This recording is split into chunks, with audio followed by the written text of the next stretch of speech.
Welcome to our latest Brunch and Learn, Shifting Demographics, giving tomorrow's guest a reason to book. My name's Dean, I'm MD of Lab. Lab are a digital experience and technology agency focusing on leisure and tourism brands. Guided by our mantra, behaviour before build, we use behavioural science frameworks to diagnose how guests actually make decisions, like booking or purchasing membership. We then find where the digital experience is losing customers and fix those experiences along with our customers. So if you have your Brunch and Learn box, it's time to open it up. I've heard children often get into those boxes and take all the food, so make sure you hide it from your children for now. So this is an interactive session. So we've got questions that some of you have already sent in that we're definitely going to cover, or try and cover all of those. We then have the ability to go into the Zoom when we ask you and actually put in extra questions. So we might get a chance to do some live questions again today. So if anything comes up as you're going through, just pop them in the Zoom. The best way to watch is muted standard view. And what we're going to do first is set the scene with a few slides, and then I'm going to introduce our fantastic panel, and then we'll get into the questions. So first of all, just a little introduction into the slide set. So today we're going to talk about shifting demographics, a changing visitor and traveller behaviour, and what that means for you and your business. We'll look at the psychological friction behind the 84% sector abandonment rate and discuss potential and practical UX adjustments that give tomorrow's guests a clearer reason to book. I've used this stat here to illustrate a more broader generational change. The shift is there, but we have to remember that demographics alone don't predict behaviour, and that's really important. And that's whatever the sector. A shared age bracket doesn't mean identical actions. The real key is understanding the diverse mindsets within these generations. And I think a really important factor as well is these audiences bring low to zero levels of brand loyalty from legacy era. So there really is opportunity for grabbing market share at this point. Yeah, and we were just talking about this, and we'll cover it in a sec. Tomorrow's guests start with a vibe. And again, I think, the emergence of things like agentic, and I think, there is going to be more text-based and search-based on, prompts. But actually, we still use social-first AI discovery in a lot of cases. And, that is commanding people's attention. So if your booking experience doesn't visually match the energy that brought someone to your page, it's just another factor playing against you. Yeah, and if you're I was looking at tracking indexes like the Baymard Institute and also hospitality data from ProStay. The sector averages between about 81 and 80% abandonment rate. I mean, that means we're losing 8 to 10 people at the final mile, which is not great practice. Again, this is seen across a lot of industries as well, but it's something we need to look at. And, I think if you remember, fixing just a fraction of this is going to make a massive commercial difference for your business.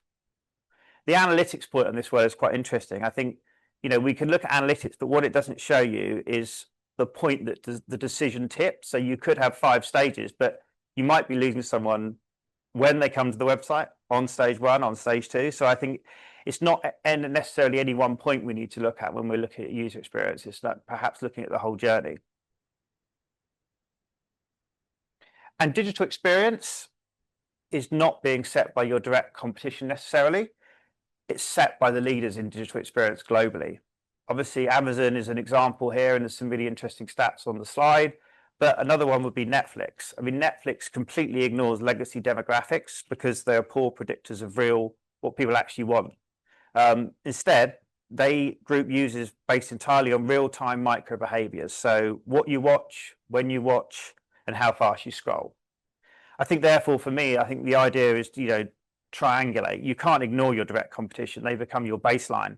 But add in best-in-class industry standards, and then obviously look at these global giants as well. And you can use their UX patterns. I said borrow some of the thinking they've done and spent billions on to help your brand. I think these 4 pillars outline a framework for what I would say is the modern guest journey. The technical, brand, conversion, and strategy elements that come together to address the exact commercial and psychological hurdles that cause high abandonment rates. So here we go. So I'm going to introduce the panel now, or the panel are going to introduce themselves, and then hopefully we will go through some of your questions and a few live questions too. So, hello, introduce yourself, please. Hi, I'm Bea. I'm head of digital marketing at Golf Breaks.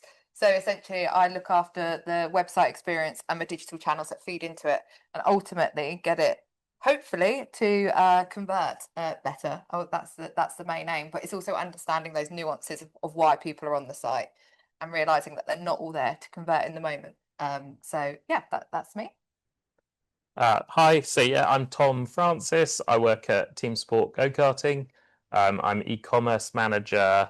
My day-to-day focus is around kind of the production element of the website, but that also goes into SEO, and we look at conversion rate optimization on a day-to-day basis.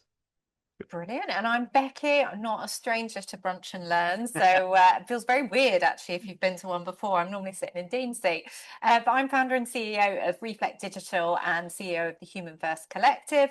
I'm not quite sure if I'm here today for my search expertise or because I blooming love booking a holiday. So I could share lots of personal experiences with you. But yeah, we're going to have a lot of fun, I reckon. Yeah, and just say, so we may be joined by someone else. So just to prove this is live, the traffic this morning is a bit messed up around here. So we might be joined by another Becky who works for Lab.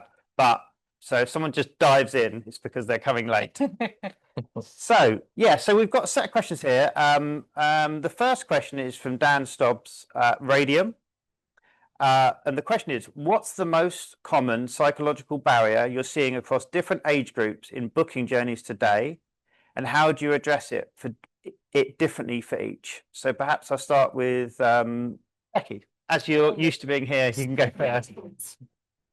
I think the thing that people are wrestling with the most is confidence.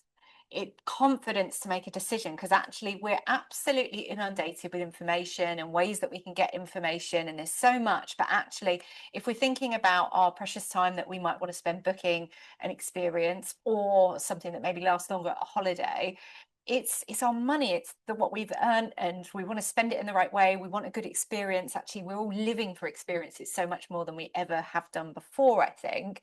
That you don't want to get it wrong. So there's just, and as humans, we've always had this built into us, the fear of getting it wrong. If we go back to the caveman days, if you got it wrong, you got eaten by the lion, maybe. So like, it's literally the most important behavior to us is this, like, right or wrong. Should I do it? Shouldn't I do it?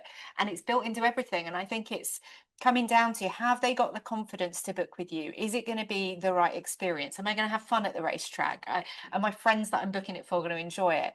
Am I going to enjoy this holiday? Is it going to be where I actually want to go? Or is the food not going to live up to what I expected? Or the golf course isn't what I expected? It's that confidence that people are looking for. We can delegate and get answers really quickly, but we've got to feel confident that we're making the right decision. No, interesting. What do you think, Tom? I completely agree with that. I think I would sort of phrase it as, maybe I think they need it to be worth it. I think that the psychological barrier is essentially the same psychological barrier across all of those age demographics.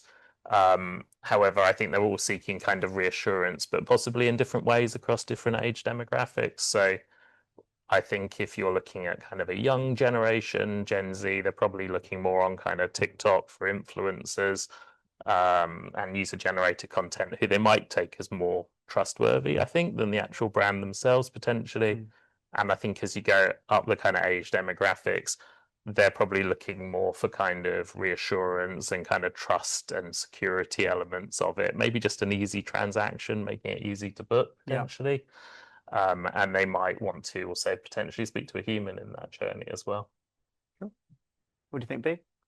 Yeah, I think just to echo what both Becky and Tom have said, going back to that confidence piece, like if we look at looking at different markets, for example, so if we look at the US market, particularly for travel, they have less vacation days. So actually that experience that they have and that holiday is really important to them. And so it comes back to, are they making the right decision?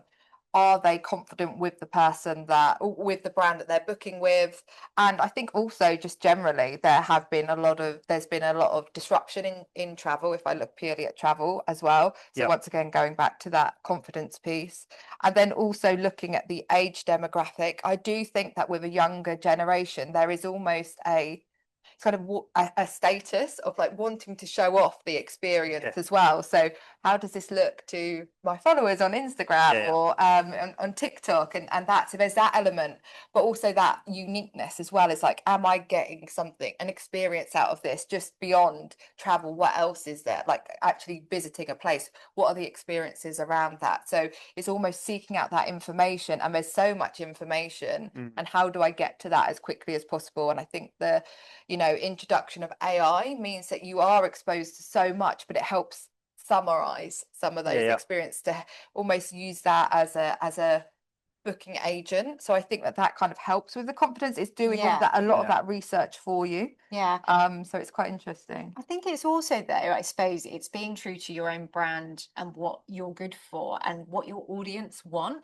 Because actually, if you're a 5-star, really expensive, people are coming here for the best food, the best experience, then how do we bring that through in our experience to make sure we feel confident in that way? If you're a 3-star family resort, we've got all the slides, but don't come here for the food, like it's edible, but it's not the best, etc. Well, don't try and lean into the food, lean into what your audience care about, because actually they're looking at price point, because they've got to bring the kids, they want the slides, they want the kids club, etc. So it's kind of that, you've got to know your audience and know what to highlight and what to bring confidence in, but be true to yourself. Don't try to be something you're not, because that's when the bad reviews will come, the bad expectations won't be met, etc. I was just, there's another element to both of your brands as well, where you may have one individual booking for multiple people, right? So there's even more pressure, because they're like, I'm booking this for 10 people. If this goes wrong, I'm letting down all my mates, right? So again, almost it's like that B2B buy where where it's slightly different, because it's not just for you, it's for a group.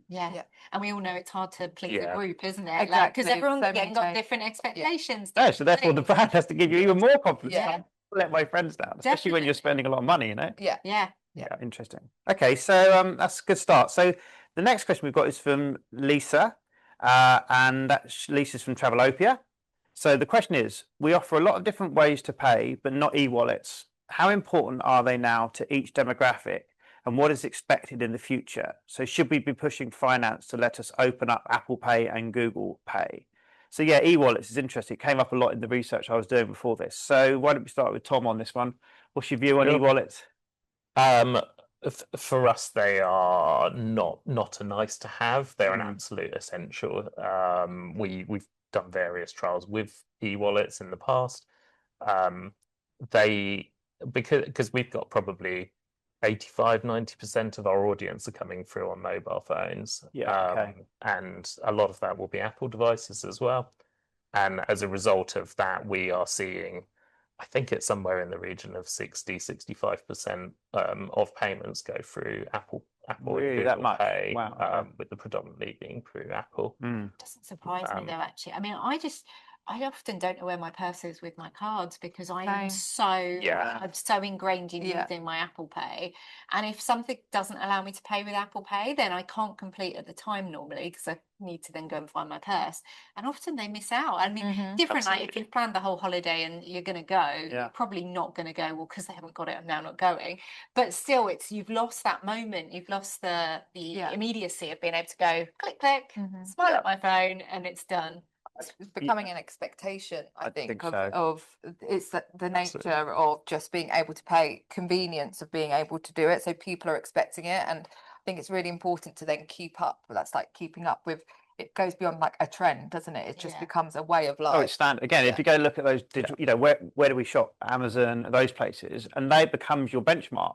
Everything needs to be that. And I have to say, I mean, I definitely leave websites now if I'm booking, and it's like, because I don't have a card, I don't carry it anywhere. It's in a drawer at home somewhere. So it's all like, is it my fingerprint, to make sure I can get into my wallet, or you're really removing a barrier to conversion by offering it, and you're giving a trusted payment method to that user. Yeah, and I think from an age perspective, because I think that was in Lisa's question, I am seeing the older demographics. I guess it depends who they're around and how tech savvy they are. But I suppose you're never going to not get rid of the original way to do it, where they'll be fine if they're not using these kind of tools. But actually, for those that are comfortable with it, again, they expect it. It's easy. They don't have to go and try and read all the numbers on their card and type them all in. Well, that's the point. Is you're only going to increase the amount of people you're going to buy from you, right? Because the people that did what they did are still going to do what they do, but it's the new expectations, right? Exactly. Good stuff. So next we have a question from Jenny of Headser House. So our customers are not returners. This is an interesting one, actually. We'll talk about this. The business is a wedding venue, and they are often in the same age category, 28 to 35. We need to grab them before they age up into their wedding era, but also keep our current cohort happy. Any advice on the balance? So B and Becky, put your name down against who wants to have a go at this one. I can start. I think with that, actually, something that we are looking at with Reflect actually is like identifying what those potential future growth audiences are. So it's making sure that you don't alienate your core audience, the ones that are spending with you, but actually looking at where is that growth and where do you find them?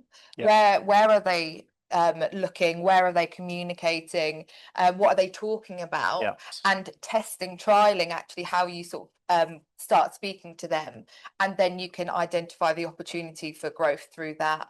But I think if I think about the world of golf as well, where we do have a range of, our core market does tend to be that older demographic with more disposable income, but we do have a new wave of golfer coming through that has been inspired by the likes of Netflix, Full Swing, etc. Golf is becoming cool, or is cool, or maybe some people debatable. It's coming back again, isn't it? It did dip a bit, but it's on the way back. So it's just understanding actually how do you talk to those without alienating that older demographic, and making sure that they still see Golf Breaks or your brand, is visible and relatable to them, to still encourage them to book, I think. And we're joined now by Becky. Do you want to, I warned everyone that the traffic is nightmare. So do you want to quickly introduce yourself? Yeah, apologies. My journey was sponsored by the M40, the M25 and the M26, none of which played ball. But lovely to be here with everyone today. My name's Becky. I'm a product strategist here at Lab. So my role is very much to ensure that the digital products that come out of the studio that we create, research, consult towards, design and build are hitting a sweet spot between commercial impact and what audiences are going to need and be delighted by. So I'm just going to repeat the question because you put yourself down to answer this one as well. So this is from Jenny from Headser House. Our customers are not returners. The business is a wedding venue, and they are often in the same age category, 28 to 35. We need to grab them before they age up into the wedding era, but also keep our current cohort happy. Any advice on the balance? Yeah, of course. I think it's hard to have conversations about that without touching on personalization as a topic. And what I would say is it's not enough with something like that is so emotive and people are investing so much. It's not enough to just tailor it. It needs to go into the micro personalization levels of that, in terms of the small preferences that people are looking for, that might be indicated in other lifestyle and other events and other things that are happening. So it's really about making sure that the level of emotive connection and personalization is at the right point, whilst not forgetting, which is really key, the default journey, because that is so often forgotten in those personalization efforts. So we need to not alienate, which is obviously what the question is about. So it's always default first and then personalized second, which is a really core thing that often comes up in our conversations. Lovely. Well done for coming straight in. Yeah, we're running. So the next question we have is from Jay of Explore. Hi Jay, nice to hear from you. So this one's a good one actually. It's what's the most obvious bit of friction in a booking journey that you would always address? So why don't we go with Tom for that one? What's like this is obvious, we need to sort this out? I think you'd have to look at something like login and register. Ultimately, I feel like that's probably the most obvious bit of friction in many checkouts. You're putting a barrier in that you could argue actually if it in like an offline environment just doesn't exist. So if you're talking to someone, you don't need to go and remember your password. You don't necessarily need to enter all of your details in that piece. It's a very functional, obvious thing that if you can reduce the friction in that area, That might be also slightly psychological, I guess, by kind of offering a guest checkout, which Yeah. may do nothing more than just remove the password field. But I feel that's the most obvious one in that Interesting. journey. Cool. And I've got both Beckys. Either of you. Which Becky wants to go next? Got Becky squared here, haven't you? I suppose that my quick answer on that would be what we were talking about earlier with e-wallets. Make Yeah, I it was easy thinking to that. pay. Yeah. Make it really easy to pay, because if that's difficult, then yeah, as we said, they might go elsewhere. They might not book at all. So But I suppose it's so interesting. I suppose that the value of the thing, because ultimately, you know, like if it's several thousand, you might be willing, you know, like yeah, you It was probably are not interesting. you're not going to suddenly go, I've done all this research, there's a perfect place, or I can't use Apple Pay, that's me. not no, going for to sure. do But it. I think it's interesting, isn't it? Again, we've talked a lot about that price point. At that point, again, I mean, being a bit older, that point where I actually come off my mobile and I go onto a desktop because I feel like the purchase needs that sort of extra. I need all of that space because I've got to make sure I don't get anything wrong. So Yeah. it's quite interesting. I know what you mean. What do you reckon, Becky? Yeah, I guess I'd bring in the behavioural angle again in terms of it's friction, but cognitive friction, which again we just want to make sure that isn't forgotten. Kind of extending to Yeah. your point, Becky, it's you're going to allow or put up with a certain amount of usable friction if the confidence has already been brought into what you're investing in, whatever that checkout journey is. Confidence is too often put at the end of the journey, right close to, you know, the primary CTA, inquire now, book now, whatever that might be. And that's too late. And at that point, if confidence isn't already really, really high, you're opening yourself up to that risk assessment at the time that the usability friction comes in, and people are more likely to drop off. So from my point of view, I would always add on to the usability friction, the cognitive friction, and make sure that confidence is built way before they get there in small nudges along the journey, so that when they get to point of, you know, what's the checkout method, do I actually need to pick a login method now, they're already so confident and bought in that this is the purchase that they're going to make, that they're going to put up with that and carry on. Yeah, I think having the right amount of friction is really important. I was thinking about this, and as you were talking, and so I don't have the stats on it, but I think it's an interesting one, and some of you might know. But obviously, a lot of, if we're thinking about travel bookings, a lot now offer you things like free cancellation as an idea of let's try and get rid of the friction to get you to book. But then actually, I've been criminal of doing this. That I'm like, oh well, I'll just book it because there's nothing to lose, and then I carry on researching, and then I find something better, and I cancel, and it's like, well, now I've just let them down. Yeah. And actually, you've got that kind of, if you make it too frictionless that they haven't really been able to commit to the decision, and then that they can back out of it, how many people are going to drop out? Yeah, No. interesting. I was thinking as well, it goes back, we talk about, when you talk about sort of the journey there as well, talk about that point in one of the slides. There's no one point, right? So you look at analytics, you go, this is the page. No, you lost them ages ago, but they got to this point and they were like, oh no, this is just too much, right? Yeah, so true. The drop off might be where they physically left, but the confidence might have gone 2-3 steps before. Yeah, exactly. Behavioural data or GA, whatever Yeah. it is, isn't necessarily going to tell you that. Yeah. Well, and with AI, we're seeing more people pop up to just book, and you don't actually get to see their previous journey of where No. they've built confidence, because they were building confidence on ChatGPT, on your social channels, etc. So actually, you don't have the data. Although the new Search Console announcement that came out yesterday is really interesting, because we're going to start to be able to see data moving between social channels in Search Console. So this is very, very new. It's going to be rolling out in the next couple of weeks, but that might give us more of a chance to see different data points and try and bring some of it together. It's like you've all seen the next question. So we've got a question from Gemma at Waterside Holiday Group. How do you balance AI efficiencies while still remaining a human-centric brand? And I'm going to go to you, B, because you were at Madfest yesterday and you saw a bit of content around this. Yes, I did. And it's really interesting because I think that obviously AI is the conversation topic. Whatever conference I go to, it's all naturally about AI, which it also should be. But it's yesterday at Madfest, it was talking about, it was all centered around the human touch.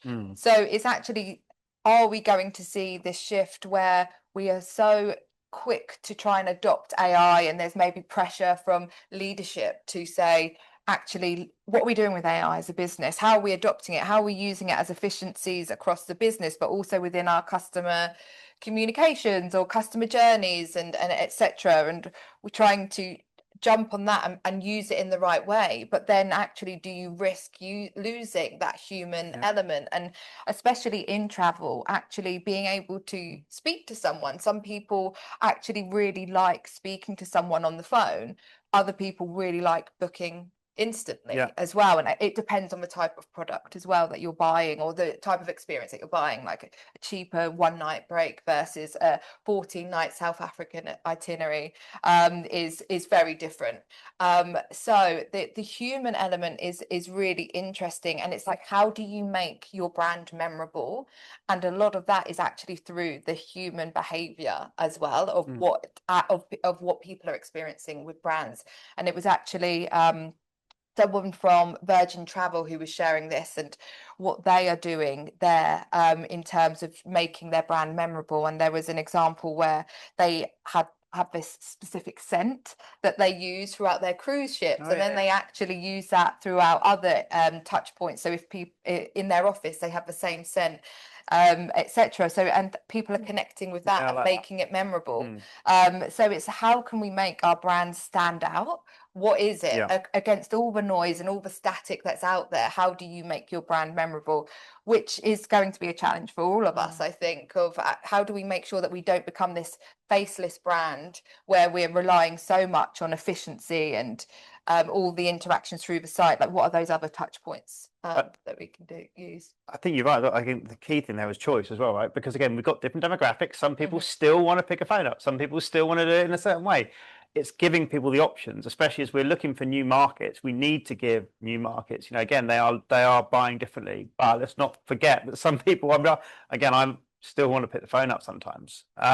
Becky, again, either of you on that one, balancing AI efficiency with human-centric brand. Yeah, sure. I think it's almost becoming a bit of a theme, isn't it, that frictionless is forgettable, and actually we're in the business of highly emotive decision making here and commitment with purchases.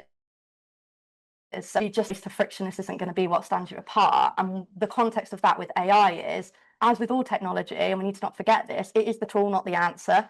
And we need to understand that it's not going to replace the foundations. It's not going to be your quick fix to understanding your audience specifically and their behaviors. And even if they're using AI, at what point? Is it first discovery? Is it supporting alongside a conversation that they've had with an actual person?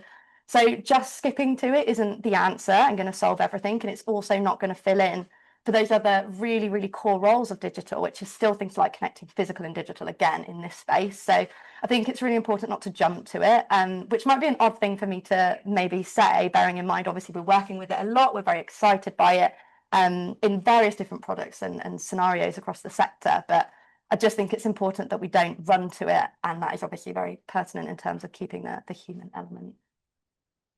Great. And I think it's, how do you bring humans into your experience digitally and through being able to be on the phone, etc. Like the thing that we talk about at the Human First Collective is around human brilliance. Like, what are the things that humans should be doing? Where should we have human touch points? And what are the bits that actually AI is incredible at? The systematic things, the things that are repeatable, the things that actually can allow your people to be those brilliant humans. So it's thinking about it kind of back into the business. What people's roles might need to change a little bit. The way you do things might need to change. But actually, how do we make sure that we're getting the human piece out there? Like, I almost think it's going to be, you know how like we all have artisan things, we'll have the artisan bread that's not the mass produced Hovis loaf that looks the same.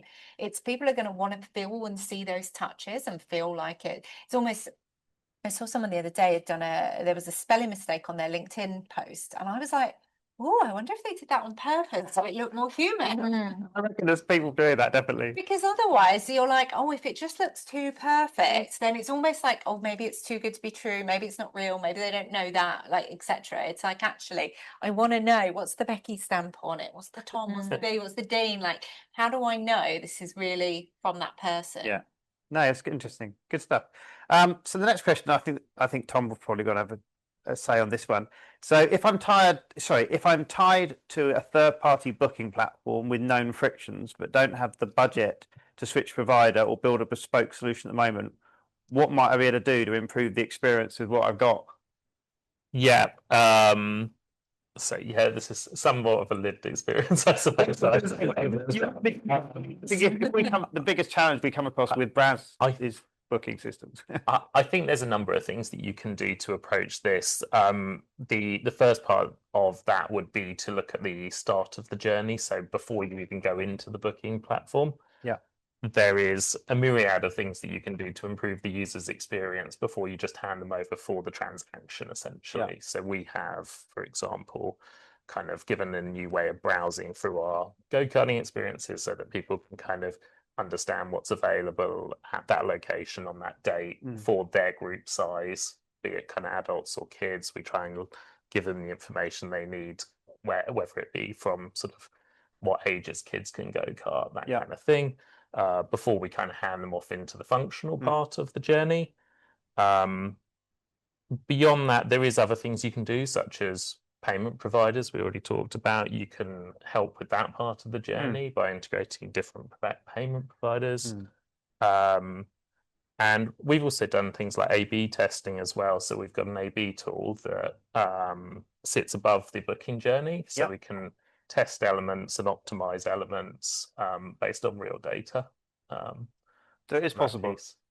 It's very possible, yes. It's always about managing expectations, though, Yeah. isn't it? So it's almost like, how can you queue it up for the person so that they know what to expect? Yeah. How do we make sure we capture email address as early as possible so that if they do drop out the journey, we can do Come back. we're sorry you didn't complete. How can we help you, like, try and kind of get them back on the journey? Because if it's a known issue, it's like, don't just pretend it's not there. It's like, how do we put something around it to make it more comfy and make it so people can get through it? Yeah, good stuff. So got another question from Susanna from Hornby Hobbies, who is another regular regular attendee to Function Lens. What's your most effective tip for boosting sign-ups? Becky, do you want to take that one? Well, for boosting sign-ups, I think it comes back to, like, what's in it for them. Like, I was taught the phrase "whiffing" very early in my career of, like, what's in it for me? Like, what does that person actually get out of signing up? Because if it's just there as a call to action of sign up, it's like, why would I? Like, what's in it for me? What am I going to get? Because I think sometimes you end up hearing about the benefits on that, maybe that first email that you get once you've signed up, going, welcome to the club, these new things are going to happen, blah, blah, blah. And you're like, oh, okay, that's cool. But actually, for those that didn't sign up, they needed to know that before. So it's like, where does it sit in the journey? Why would they bother? What's in it for them? And make it as easy as possible. And then make sure the content's actually valuable that you're sending them. It comes back to understanding your audience. Anyone else any thoughts on that one? Sign-ups. I can dive in. It's kind of an extension, but I think it's about treating that, whether it's contact, sign up, whatever it is, as a moment, not a destination. Like you've said, it's not just a button, it's not just a page with a form on it. Actually appreciating the context around it that person is in at that moment. You know, are they thinking about lifestyle? Are they thinking about pricing? What's the actual particular content block specifically on that page that they're looking at?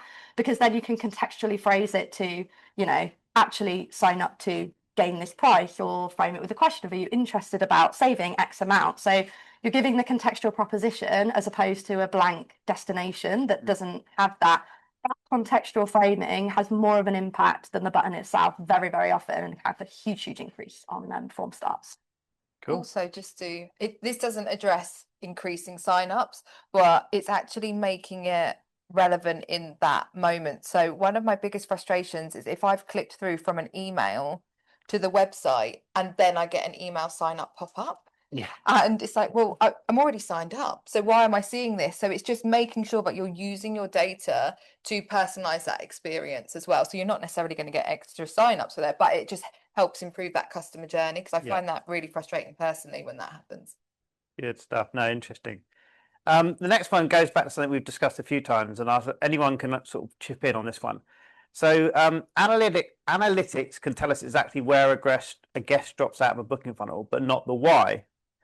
What are some of those hidden psychological reasons people hesitate and quit a booking that data tools completely miss? And that's to anyone really, because I think that's a really interesting one. Who's going? Say that if you want that one. I think, well, we know, I think almost instinctively, I guess also by talking to customers, that our typical customer journey will be a person struggling to organize a group, as you mentioned earlier, and we know that they will be probably in a WhatsApp group that they have created. We have no visibility of that. And the data can't tell us that they are struggling to get people to commit to a date, a time, maybe even just splitting the payment between themselves. And I think that is a very big element of frustration for the person trying to book that. And there's, I guess, things that we can sort of try and help them do by making it clear in terms of what's available to them, and what their experience will be on the day as well, I think is important to that journey. And I guess you could do things like share links and stuff to try and facilitate that journey that they're going to go into WhatsApp on potentially. That's very interesting. Yeah. I would definitely echo that. I think context is, again, I waffle on about context constantly because it's so often the driver more than we appreciate. And we all live busy lives, you know, if you're a parent with a child coming up to you, or in your case, you're trying to organise a group, or you've suddenly run out of time, you had a 5-minute pocket and now you've got to go and jump in the car to get somewhere. Actually, it's not necessarily always the journey, but it's about how do we make it easy to save and bring them back. Yeah, makes sense. Cool. And I think also just touching upon knowing where they're at in their journey. So you could look at every site visitor as a potential converter, but not necessarily in that moment. Like, so if I look at everyone who comes onto the website who is like, why haven't they made an inquiry? Ours is also an inquiry. So actually, back to the friction piece, that is an added stage of friction. But with complex booking systems, etc., like that sometimes has to be the way, especially for more of a lead gen business. But actually, it's understanding what is the intent and looking at your visitors in a different way of actually what are they there for, and trying to use cues and data from the website to understand actually these people aren't there to make an inquiry right now. They're actually just researching. They're looking at a lot of article content because they've seen that, like, the top 10 resorts to book or whatever to visit. So it's actually trying to look at your visitors in a different way and seeing what data you can use to identify maybe that intent that is behind the visit. Interesting. Okay. So this one is about generation. So we hear a lot about younger generations have completely different attention spans and use social media like TikTok to discover places to go. How is this shifting how guests find brands in the first place? So maybe this is one for Becky. Yeah, I can take that one. I mean, we know search has fragmented so much. Like, we're searching when we're not even searching. Things like TikTok is a huge place of discovery for, in particular, the younger generation. But I also know there's a lot of my friends and women in our 40s and above that are using TikTok. So I think it's about understanding the product that you sell and your audience. Where might they be looking for that information? Because it will transcend age. Like, it's not all about age. It's about understanding the jobs to be done to be able to buy what you're selling. So actually, in the team sport example, a lot of it is, how do we organize people? Maybe it's a birthday party, it's a 40th party, that type of thing. How are we going to help people organize, and where are they going to be going for that inspiration? Because they probably might be starting quite simple, because it's like, right, I've got 20 friends that I want to get together. What's good in this area? Because they know they want to go out for beers afterwards or whatever. So it's quite a functional thing. Whereas actually a holiday is going to be a lot more emotional. It's like, oh, is it the right food? Is it the destination? Am I going to get a nice sunset there? All of those things, which some of that they're going to want to see in different places, and they're going to be inspired by content. So I always think as well, from a social perspective, people are constantly being fed things that they're like, oh, I'll look at that later, I'll save that, I'll screenshot it. So actually the behaviors there of, oh, I'm almost building my next holiday list before I'm even actively thinking about buying a holiday, that again we wouldn't have done previously. We weren't being surfaced that content to be able to do that. So it's, again, understanding, and I suppose then looking back at analytics and data, it's like, we can't expect people to always be ready to buy. Actually, we're dreamers when it comes to travel. We're thinking about the future. I definitely agree with that. I would add to that it makes a difference who the author of that content is as well. It's not just attention and different levels of intent, like you kind of both talked about, of where we're starting the journey if we're still in discovery, but also agree transcends age. There's a cultural shift in where we're placing that authority bias as well. It's even shifting from certain types of influencers now to peers, more direct connections of one or two extensions of social circles. So the author of the content, as well as where it sits in the attention, is just as important of how we, again, start to even make the very, very early decisions when we're not even thinking about it of, will I save that for later? Do I actually trust this person? Who even is this? Do I align in my sense of self to that person? And where do I place that authority bias? Tom and Bea, how are you finding that in your businesses? Yeah, in terms of new places to find you and new demographics finding you in those places. Yeah, I mean, we're definitely seeing a shift to places like TikTok. TikTok is one of our, I mean, it's our fastest kind of growing channel for us where we're advertising at the moment. Really? And how recently have you seen that? I mean, we've been probably increasing that over the last year to 18 months, I'd say, give or take. Real uptick, yeah. And I guess also maybe slightly older demographic, but also in the YouTube space, we're kind of growing that too at this point. Yeah, I think, well, I might slightly challenge Becky on this one, which is I genuinely believe that our customers don't really come to us for kind of a functional go-karting experience. I think they're really coming to us for a kind of emotional experience in a way. And I think that is often kind of linked to, say, kind of rivalry amongst friends and families, and I want to kind of beat your time. And I think it's not necessarily about I want to drive a go-kart. I think there's a lot of kind of I really want like a motorsport experience. And it's that feeling, and it's kind of the buzz when you come off the track as well. I think that's a really key moment in the whole experience. I think the person probably ends up flitting between the emotion. Like once they've decided they fancy go-karting and that team sport's the one, it then becomes functional, which then getting them to actually book and the channels and the way that they'll be going through that process becomes quite functional, because it's like herding cats trying to get 10 people, 20 people. Absolutely. That's so it's kind of I that is true as well. It's a kind of movement between the two, isn't it? It's which we've kind of and I won't be able to bring it fully into my brain probably right now, but some of the stuff we've been doing around looking at behavioural led search and how the different motivators and how we move from being kind of in autopilot, or we're in a fact finding mindset, versus we're in taste tuning, or we're looking for what others are saying. You kind of move between them all throughout a journey, so you also can't ever be fixed in one place, because the same with a holiday, there's the emotional bit, but actually then there's the functional bit of like, can I actually get the flights there on the days that I want? Can I get the time off work? Can I all these other things that are part of being able to make the decision and actually make the booking? Yeah. And I think about, if I think about my own personal experience, even like a year ago, I don't think that I would have ever thought that I would be using TikTok as a travel guide, but I absolutely do. So when I went to New York at Christmas, I was saving so many videos in a New York folder on TikTok so that I could go back, and it was about recommendations. It was about where to visit, where are like the least touristy places, and sort of I built up this library of content to help me decide where to go. But also what I would say is that as a brand, if you want to trial, explore in these different channels, you have to make sure that you have the resource to adapt the content or create content accordingly.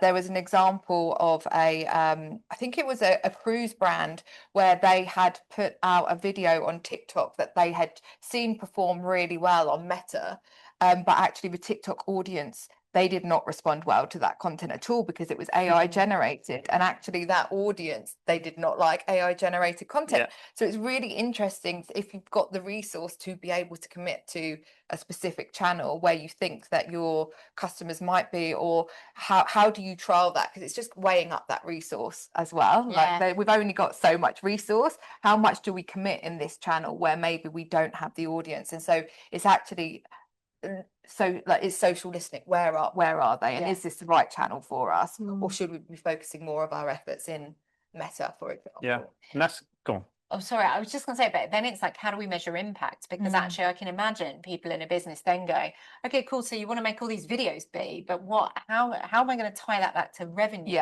Because some of it, like your New York folder of videos, they will never, the people, the creators that made that, the brands that they did it for, will never be able to tie that back to you Yeah. having spent money or gone and visited those places. That will just, it's impossible.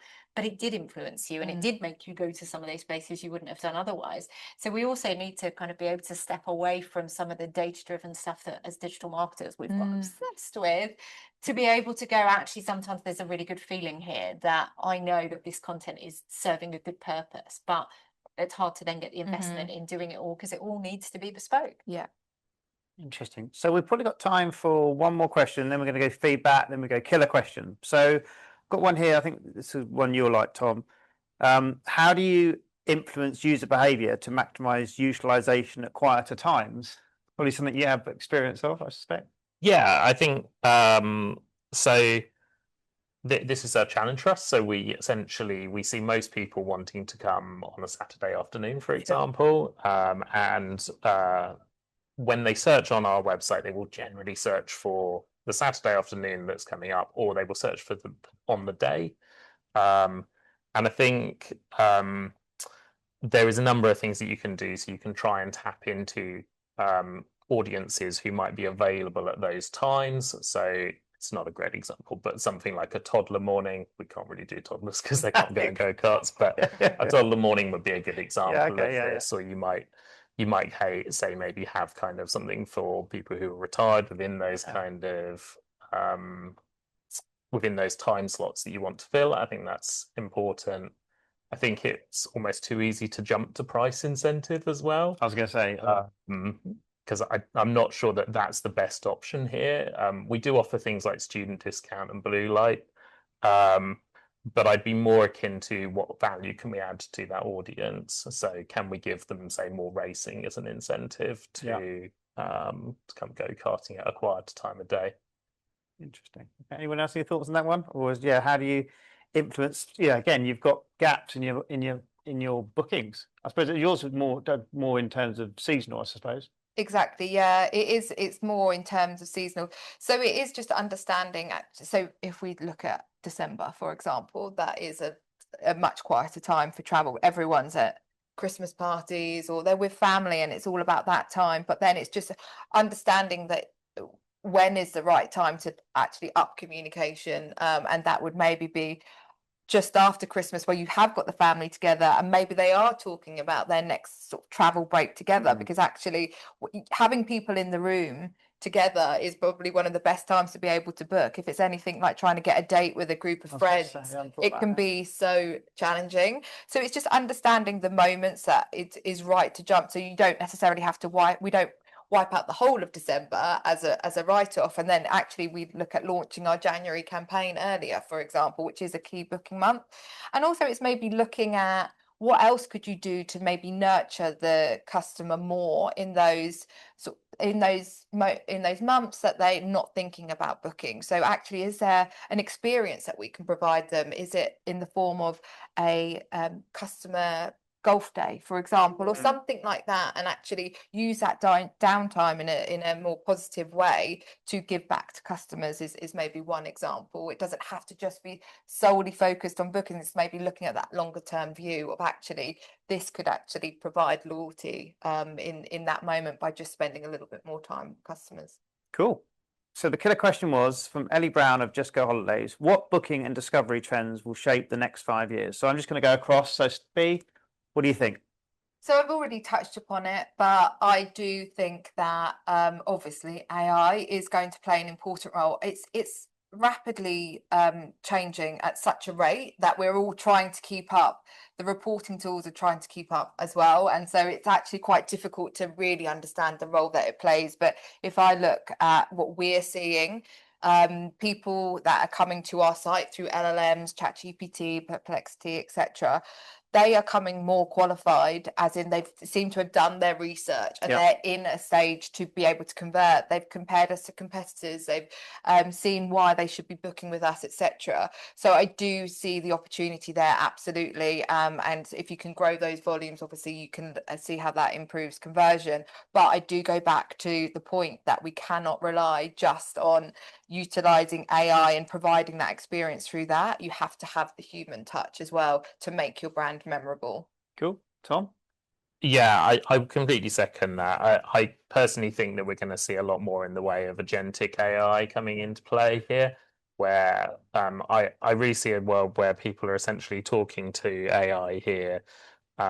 They maybe aren't searching for kind of go-karting in a certain location. They're probably searching for an experience to do with the family at the weekend, for example. And I think it's likely that they will get used to transacting through an AI tool, and that I think actually brand presence and really kind of slick websites that can also kind of facilitate those agentic journeys in a really smooth way are going to be really important going forward. Becky? I think for our teams, we're going to see the silos dropping. Like, we're going to have to start being a marketing team and not being individual teams focusing on our individual channels, because that fragmentation will mean it's just people are fluidly moving through different channels. And as we said earlier, you won't necessarily see the data. You won't know what's led to make the decision, because things are happening in different places, which then leads us to think, actually, we're going to need to make sure we've got two really clear journeys through our website and our other properties that we own for AI agents and for humans, and understanding the difference between the two and making sure the humans have what they want to feel confident, because I think that's probably one of the most important things we've all said today, is that we need confidence. But then also the AI agents need to feel confident to recommend you. So how do you show them the right signals? And those are probably two separate layers built in slightly different ways, and probably means that humans are on websites less, but actually they're both still really important and going to need to be there. So your teams and your tools. Becky? Cool, thanks. I think I'd add to that the personalization and like hyper personalization more so than we've seen so far. I think as a broad sector, leisure and tourism has really underinvested in that at a personal level. You know, it's not enough to have group bookings. Who's the group? It's not enough to have family bookings. Are they toddlers? Are they 10-year-olds? Are they 15-year-olds? And beyond, at like, you know, a room preference level, a booking preference level, because there's such a mismatch in the amount of data that people are giving and the tailoring of the experience as a result of that. Both on an individual level and an experience level as well. We're starting to see brands come together either by acquisition or partnership, and to deliver really personalized cultural moments as well, because we're looking for such much more richer and connecting experience, whether that's, you know, a whole experience across a whole holiday from multiple brands that all in their touch points deliver a Disney experience or a cultural Taylor Swift moment or whatever it might be. I think we're going to see more of that as well, to just bring that richness through in all of the touch points. Brilliant. Well, look, thanks everyone. I really enjoyed that. Thank you to you as well for joining us. Obviously, if you've got any follow-up questions, email us or you can contact us. The content will go on YouTube, so we'll send everyone around the link. If you need any help with your behavioural-led UX, you know where to come. And obviously, it would be lovely to, Becky's an absolute expert on this, and obviously with all the team. And finally, we have a brunch and learn tomorrow, which is why human effort is costing you conversions. So we're going to share a link in the chat for that as well. So you've got the feedback in the chat and you've got a link to that as well. And like I say, if you've got any questions, please come back to us. And thanks again for joining us today. Thank you.